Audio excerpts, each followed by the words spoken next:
Hello and welcome back to Calculus 2, section 6.4 on shell method. So we're going to do something similar as before. Now they are going to be a different formulas, different concept, same idea.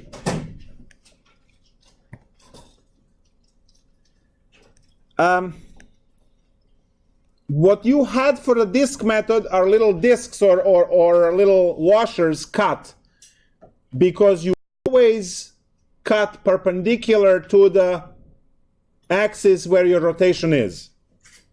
So for disk method, just to review real quick, when you have a shape and you rotate that shape on x-axis,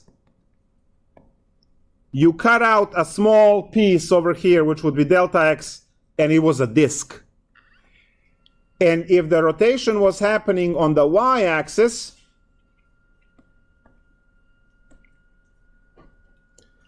you would be cutting dy.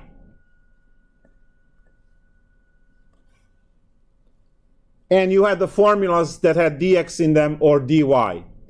So it was always like this. You say disk, x rotation gives me dx, y rotation gives me dy. Now, unfortunately, these well, there's lag now, so we'll see if it works. Ha! Magic. Now, shell method, which is the topic of this lecture, is going to turn this around. Shell method is going to cut parallel to the axis of rotation. Please note over here, look at the colors now. Your axis of rotation was horizontal and your cut was vertical. So they were 90 degrees to each other. For the other picture, your axis of rotation was vertical, but the cut was horizontal, so you had, again, 90 degrees. What you are going to have for the shell method is parallel, not 90 degrees. So for shell method, if you have rotation on y, you will have dx, and if you have rotation on x, you will have dy integral. So it's going to be completely opposite. And then, what's going to happen, which is where confusion starts, and you have to clear it up by studying, obviously. What's going to happen in certain problems can be done both ways. Certain problems can only be done one way. And then there will be certain problems that will be easier to do one way and harder to do the other way. So the concern is that there are some problems that can only be done one way.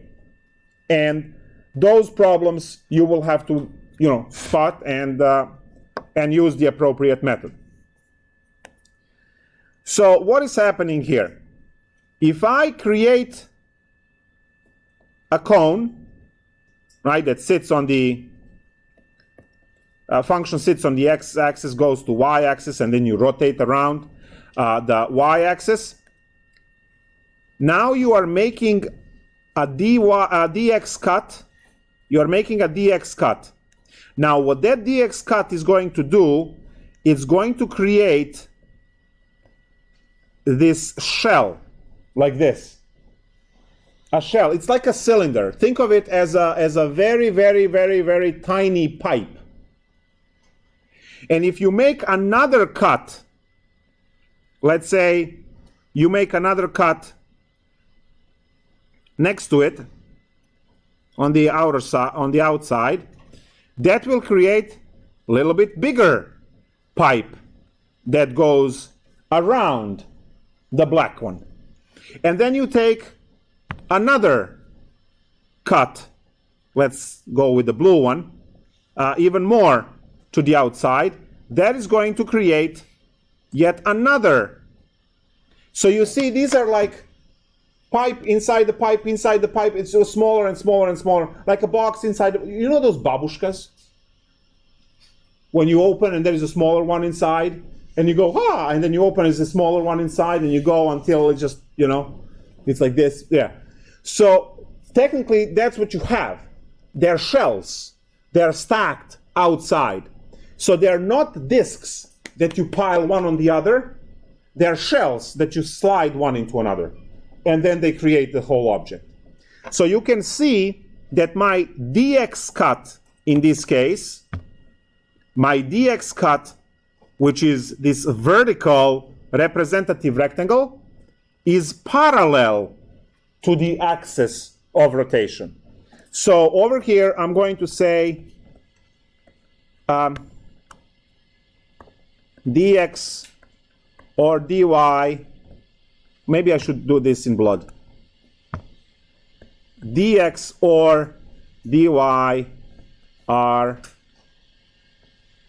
parallel to the axis of rotation. They are parallel for shell. Now for the disk, they are perpendicular. So over here, maybe in blue, dx or dy are perpendicular to the axis of rotation. So that's the difference between the two methods. And the formula that I am going to give you here is a little bit easier than the formula, in terms of a concept, than the formula that is given in the book. The formula that is given in the book is a little bit restrictive because it doesn't allow you to move anything. The formula that I'm going to give you is a little bit better, and you can find it in the Larson book I was mentioning. So now volume, well, let's start with the y rotation first. So it's going to be dx. So volume is 2 pi. Now it's 2 pi. It used to be pi before. 2 pi integral a to b. And I'm going to now call this p of x, h of x, dx. And the blue one, for x rotation, volume is 2 pi c to d, p of y, h of y, dy. So these are your two formulas that you are using for the shell method.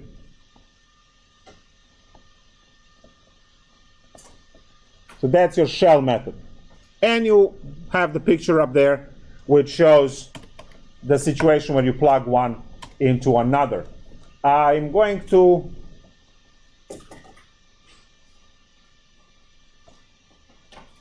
show you some pretty pictures from the textbook now. I'm not sure what page this is on in your new edition. This is the second edition, you're using third, so whatever.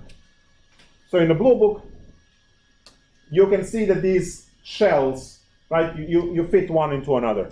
And then the more shells you have, the smoother the object is. And if you have infinitely many shells fitting one into another, you get a smooth object, right, with a nice curve. It becomes as this like Minecraft-looking object, and then it gets more and more refined as you add more resolution to it to get to this very nice, smooth object. They also have a very nice graphic at the end of the lecture that shows the difference, disk, washer, and shell. The differences between two methods, explaining. So one chart, you're looking for the summary. This table contains four formulas, which are the 4 formulas we learned between the two sections, and it compares the two methods and the situations when they are used with these pretty pictures on the side showing you the disk versus shell. So that's the good thing to study, and that's the very last thing they have. After that, well, they have a few more examples, and then they have homework, as you can see, 1 page later. So let's take a look at the way we use shell method. Can we use shell method to calculate all of the volumes? Of course. You want to calculate the volume of the cone using shell? You can, right? You can do a lot of other calculations. Now, let's take a look at this situation here. I'm going to put the square root function, square root of x, and I'm going to put rotation on y, and I'm going to ask for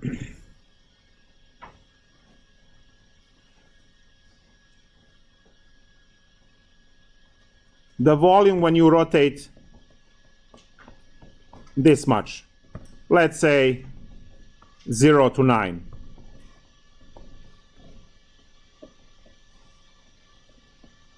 Can this be done with a disk? Of course. But let's see shell first, because in this case, this is one of those cases where shell is much easier. So what do I have? If I have rotation on y plus shell method, that is going to give me a dx integral. Now the function is given in respect to x, so that's a plus for us. Also, note what happens when you draw a representative rectangle dx. The bottom of the function, right, so the bottom of the rectangle always writes the function 0, and the top of the rectangle always writes square root of x. That means you only need one integral.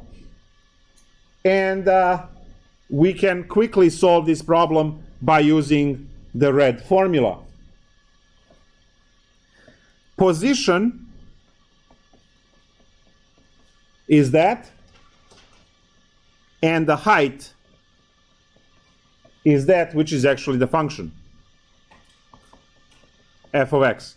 And p of x position is x, because it just counts x from 0 to 9. This delta x starts at 0, then takes all of the other values on all the way out to 9. So position is x, and the height is f of x. So technically what we have for the volume here is 2 pi 0 to 9 x times square root of x. That's your p, that's your h. Position is x, which is where the representative rectangle is, and h is what is its height. And then you have dx at the end. 1, 2, 3 dimensions, so we are getting 3D. And all I need to do is to integrate this. So I have 2 pi integral of 0 to 9 of x to the 3/2 dx. Because when you multiply these x's, you add the exponents. 1 plus a half is 3/2. And now we integrate this. We'll get 2 pi. Integral of x to the 3/2 is x to the 5/2 over 5/2, computed from 0 to 9. That is equal to, this is 4 pi over 5, 9 to 5/2. And then don't worry about the 0, obviously, because 0 raised to exponent is still going to be 0, so I can write it if it makes you happy.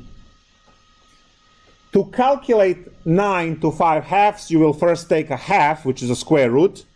So this is 4 pi over 5 times 3 to the 5th power, and that's going to be some number. So you have 3 to the 4th is 81, then times is 243. So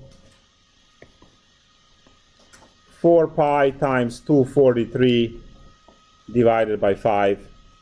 And now this times 4, that's 800, 160, 4 times is 12. So 9, 7, 2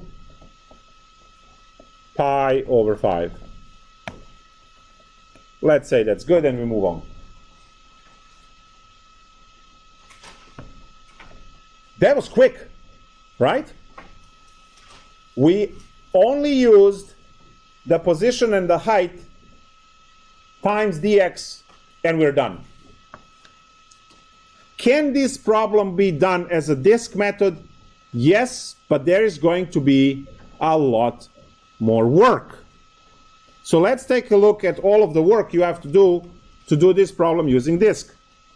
Let's go blue for that. Disk method for the previous problem. So I have still the same thing. I have my square root of x. I'm rotating on y. We can't change that. And we're going all the way out to 9, 0 to 9. And I have to integrate to find the volume for this. First of all, what are we getting? We're getting a really weird shape. It's going to have a flat sides like this. It's going to be a rounded object like that. And then the insides are going to go like this, right? That's what the inside would look like. That's what you get as a shape. And this is the axis of rotation there, and as it spins, right? So on the outside, it looks like a, I don't know, can of tuna. But then when you open it inside, it has this weird kind of conical going in on the shape. So that's the shape. Now, for disk method, if I have rotation on y plus disk, I am forced to use dy. Now my formula over here is y equal root x. And in my formula, I can't use root x, right? I have to use the y formula. So I have to switch this one into x equals y squared. Well, that's not that terrible. Let's draw a representative rectangle dy. It stretches here. It stretches between two functions. So I can't use disk. I have to use washer. So it's washer method. Okay. Volume is pi. Oh, by the way, we have to get this number. Because if we don't, we either did something wrong or we broke mathematics. No, it's the same shape, done different way. Right? So pi integral. I don't have limits of integration. It's a dy. I have 0 and 9 for x. So what is this value here? Well, it's clearly square root of 9, which is 3. So that's 0 to 3 on limits. And now, far away minus close by. Far away is 9 squared, minus close by is y squared, squared dy. These are your two functions. X equals 9 is far away, and x equals y squared is close by. So far squared minus close by squared. So 9 squared minus y squared squared. Fix this algebra. 0 to 3. We have 81 minus y to the 4th dy. I like this because we are going to end up with y to the 5. Didn't we have 3 to the 5? Yeah, we did. And I guess we're going to have again 3 to the 5. So it smells okay. We don't know if it's okay yet, but integrate this, we get 81y minus y to the 5 over 5, calculated from 0 to 3. Just want to peek. It is over 5. I kind of like to peek, just to see. So now we calculate everything. Pi, 81 times 3 is 243, minus, and we calculate this as a 243 over 5.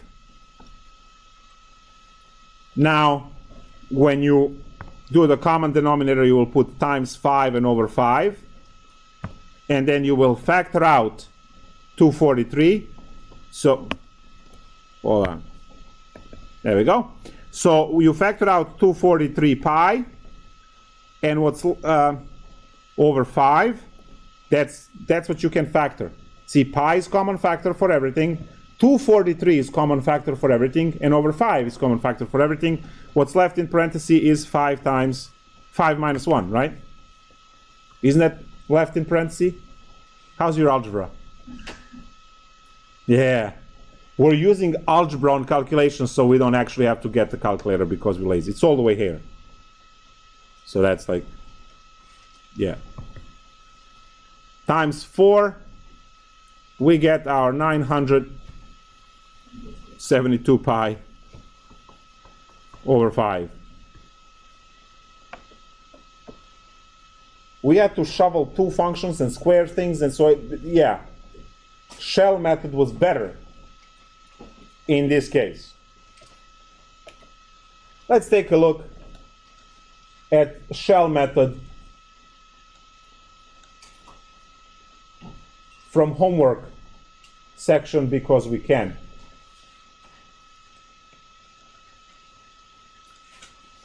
They have some wonderful examples here. Our definitions for wonderful might not match, but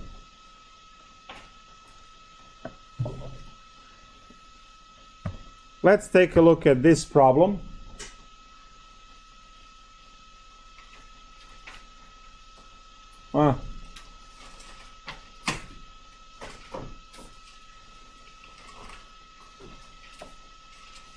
There it is. So, I don't know what's the new problem number. We're going to have a picture that looks like this. Y equals 1 over 1 plus x squared.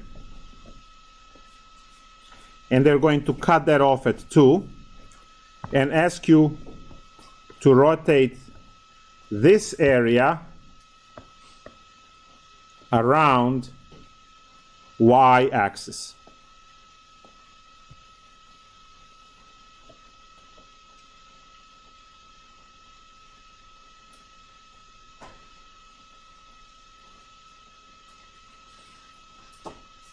Well, here's a problem that exists so we can practice shell method.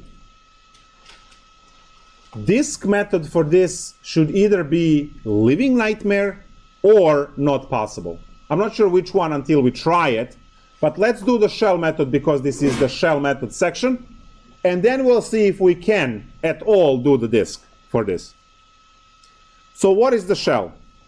Always the same, guys. If you are trying to learn this, methodically, what I'm writing here is the key to know what to set up.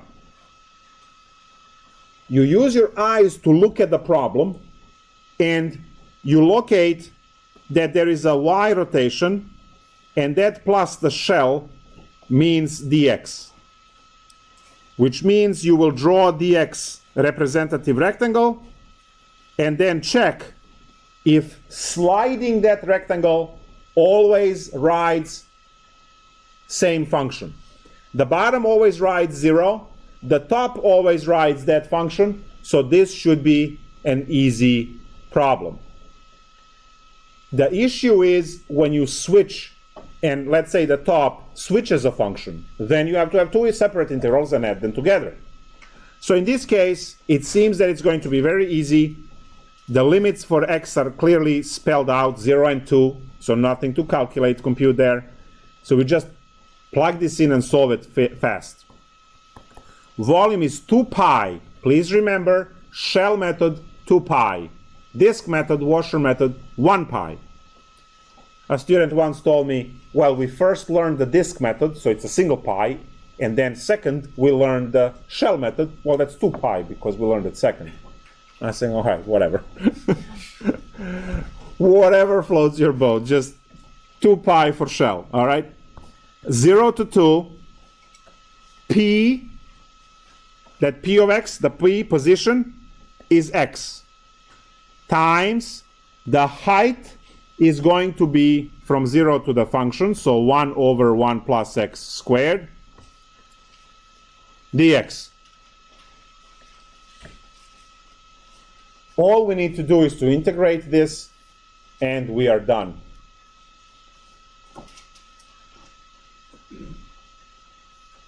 Any ideas on integration?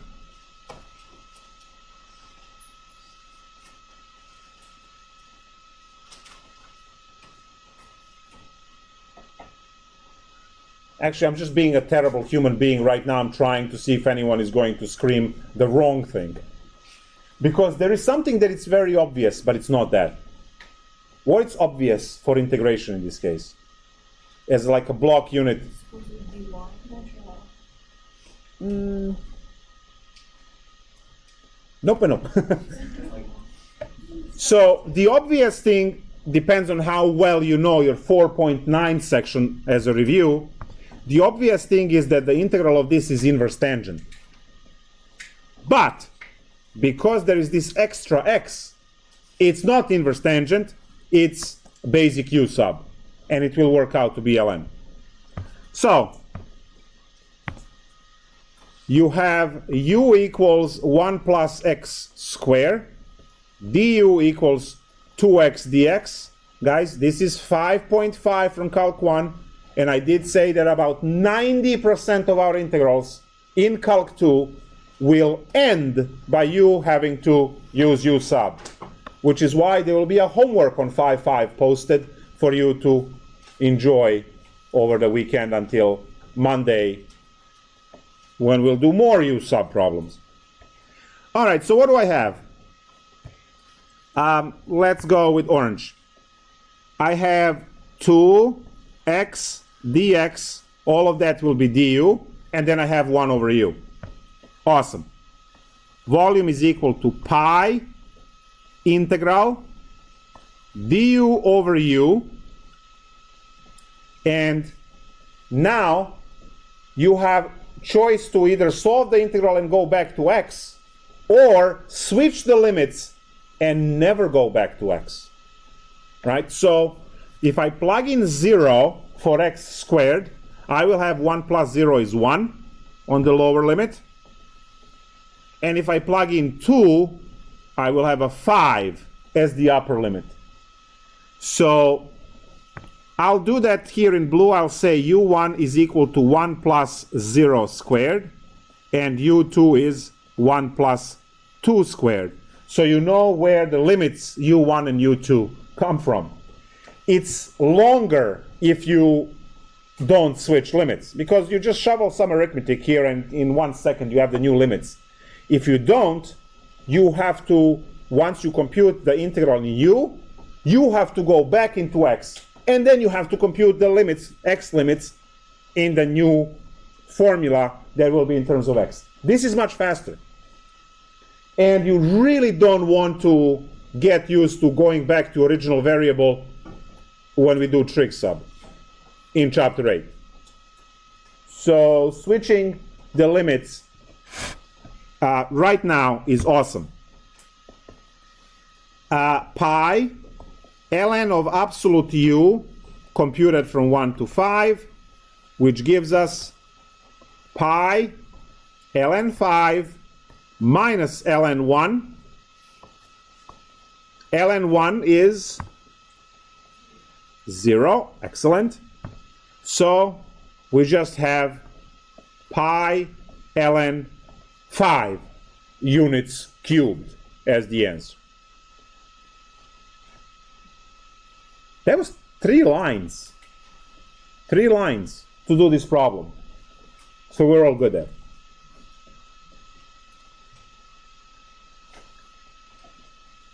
Let's see what kind of horrors we can expect from disk method on this problem. It should be disgusting, but let's try. Same problem done with disk.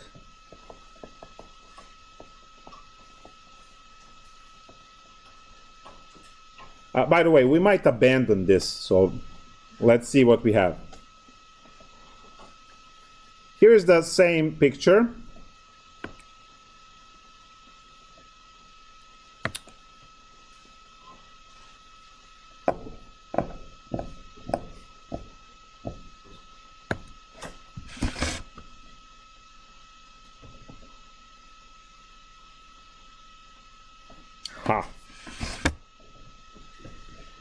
Given as y equal 1 over 1 plus x squared, and we are rotating on y.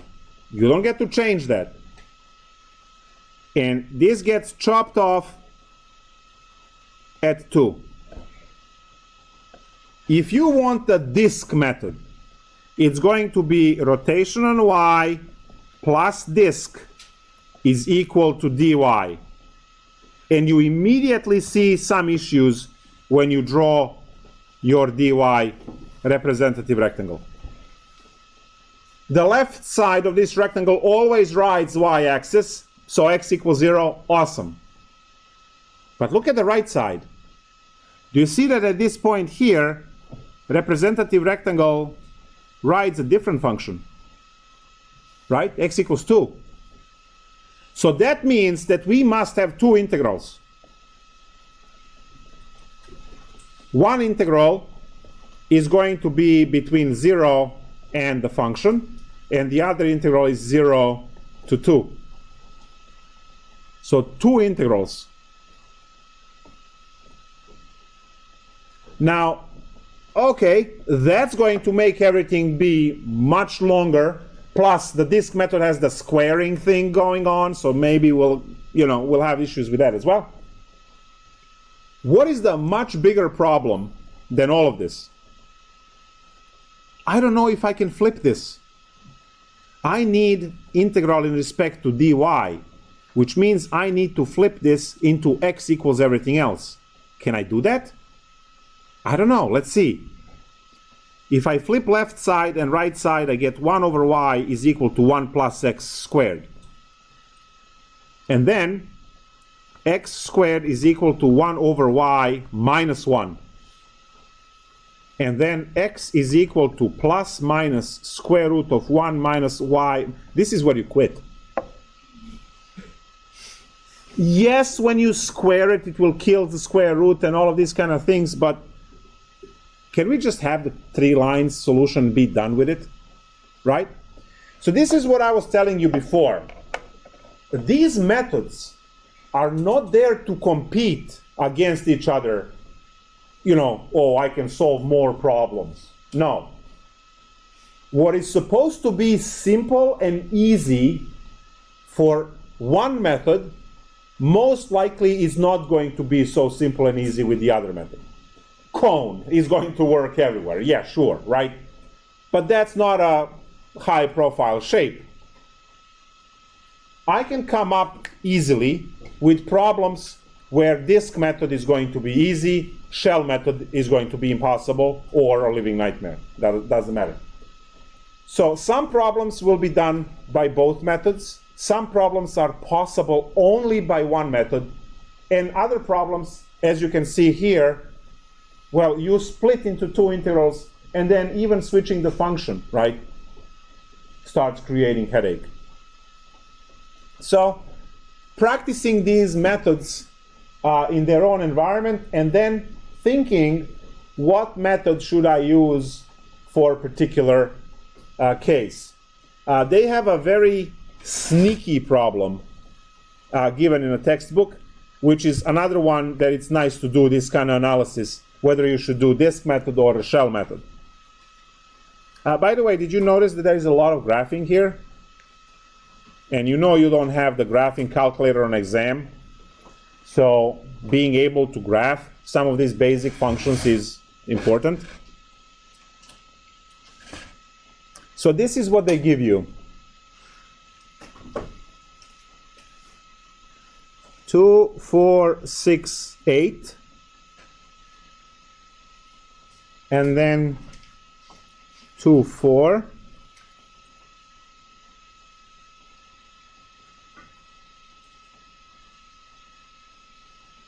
No, I lied.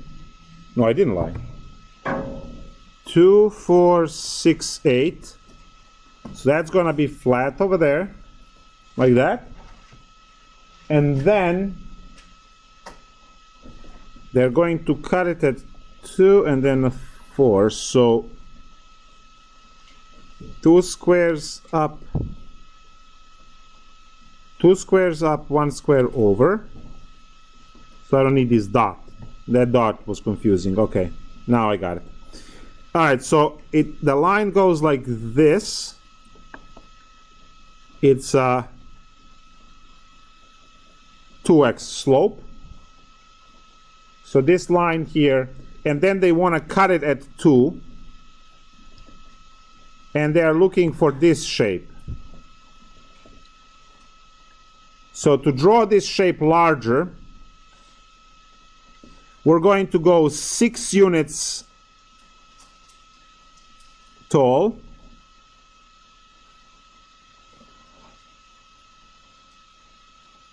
It's going to be 2 units wide. It's going to drop 2 units down and have the slope like that. That's the shape. And they want to rotate that on x-axis.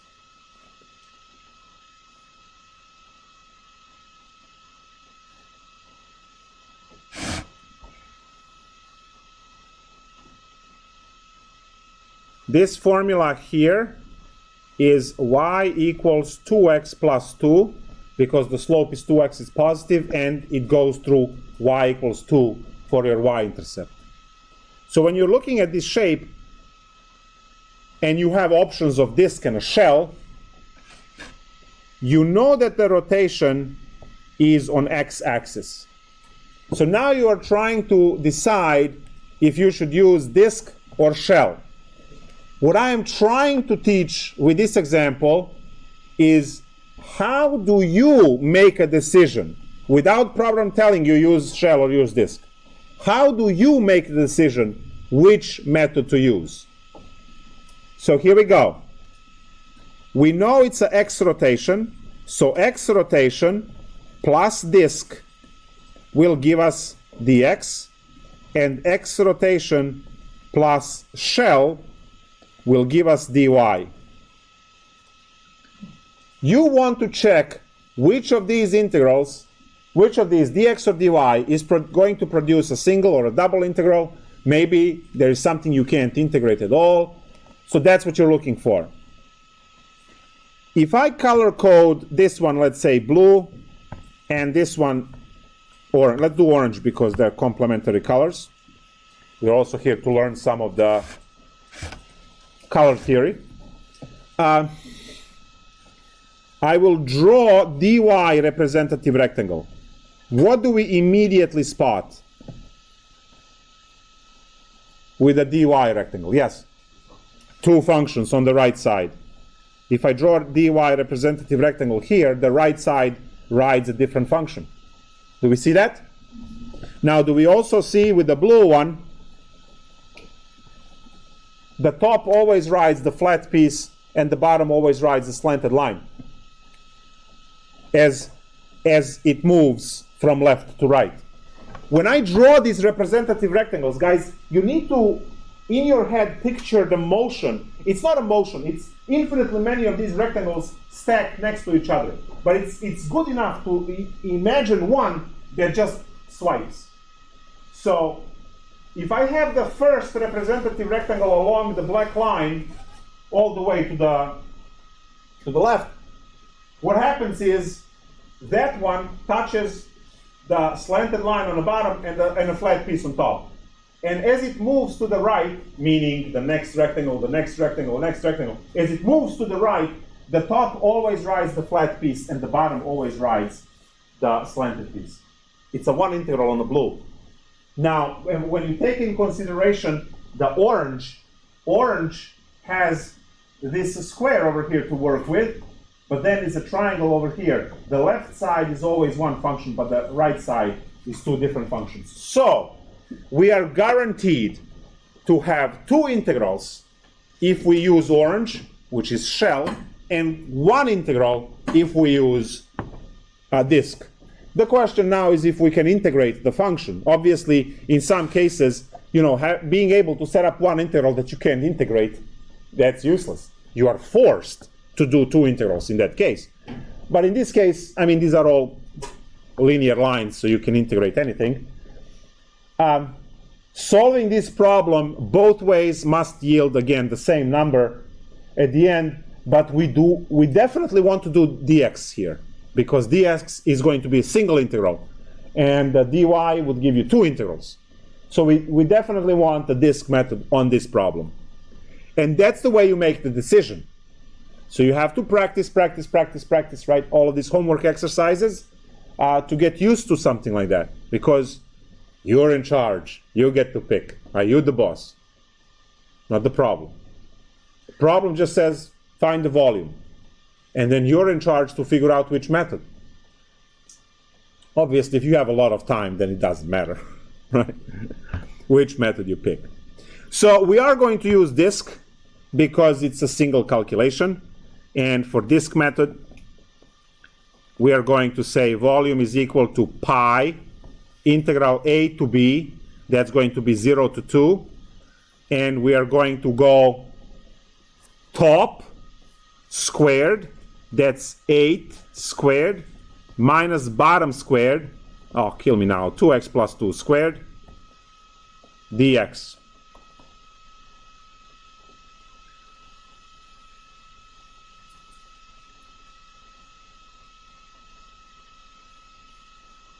Work out algebra, and you're done.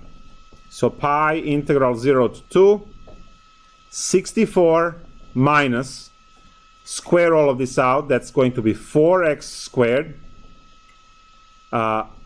plus minus 8x minus 4 dx. 64 minus 4, combine that, and then you can finally integrate. So 60 minus 4x squared minus 8x. Ooh, we can kick 4 out. So it's going to be easier to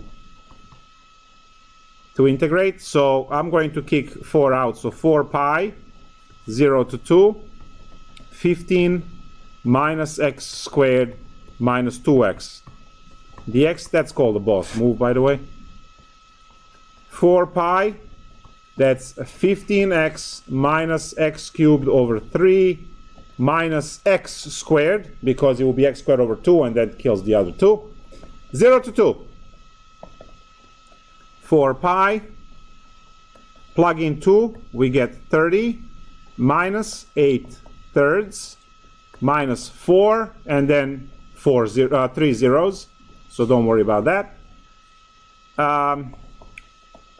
4 pi, that's 26 minus 8 pi over 3 equals a number. And there you go. Done deal. Quick calculation. So for this problem, we thought about which method would be faster, and then we use that method.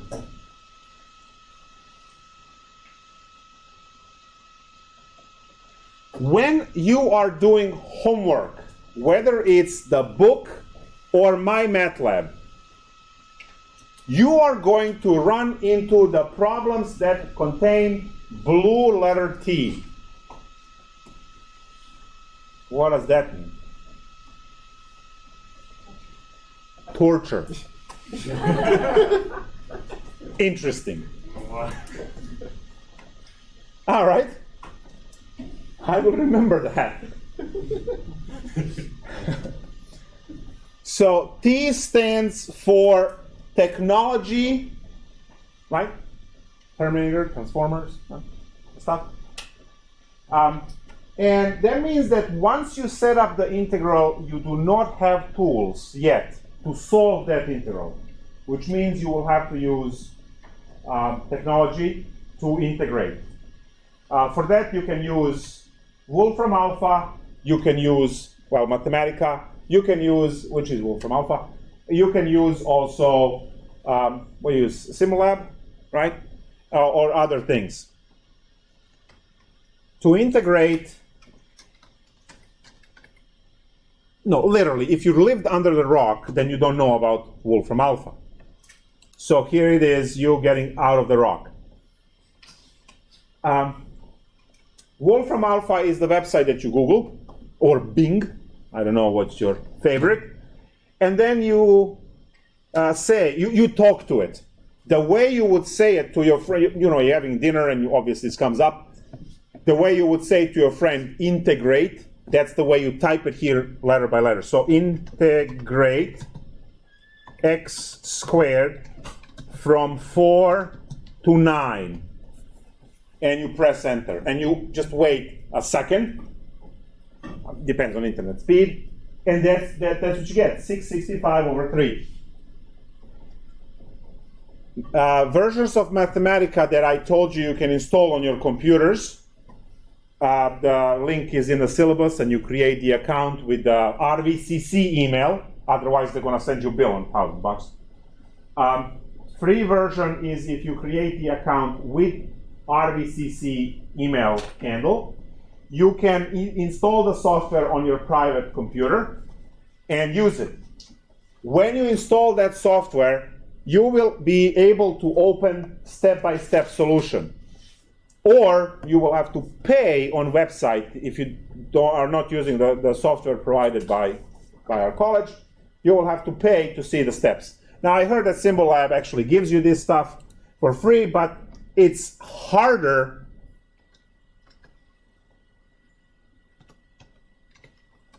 Is this the way? Got it. Over here, you can't talk to it. You actually have to poke through these menus. You have to push the integral, then you have to type. What did I have? 4 to 9? Okay, good thing that someone has a memory over here. 4 to 9, and then you type, I hope you can do x squared, right? And then you type in the x. So it's not as fast as typing Wolfram Alpha. And the good thing over here is that show steps is free. So you can actually see the steps on this website. Since we are done with the lecture, and I warned you about the blue T's that will be either on your homework online or the homework in a book, whatever you're doing, that means you have to use the software. Now is the time to transition into talking about the lab, because this is the part of your lab.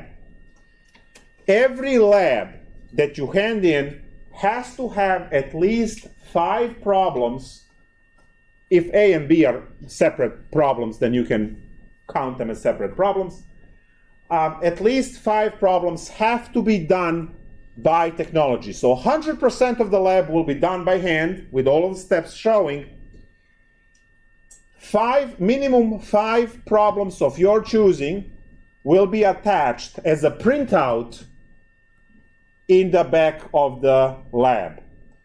15 points of the lab is allocated just to have this present. Now go ahead, impress me, do them all, fine. The entire lab needs to be done in pen, pencil, or whatever, in groups. No individual labs are considered for grading because the department defines labs as a group work, not single work. So create groups, I don't know, 3, 4, 5 people, whatever. If you want 10, it's not efficient, but I don't care. And you take those problems, which will be posted again in Canvas, and 5 problems need to be done either any technology. So I showed you these 2 different websites. You should be installing Mathematica and doing it there. And 5 problems minimum. You can do more for each lab.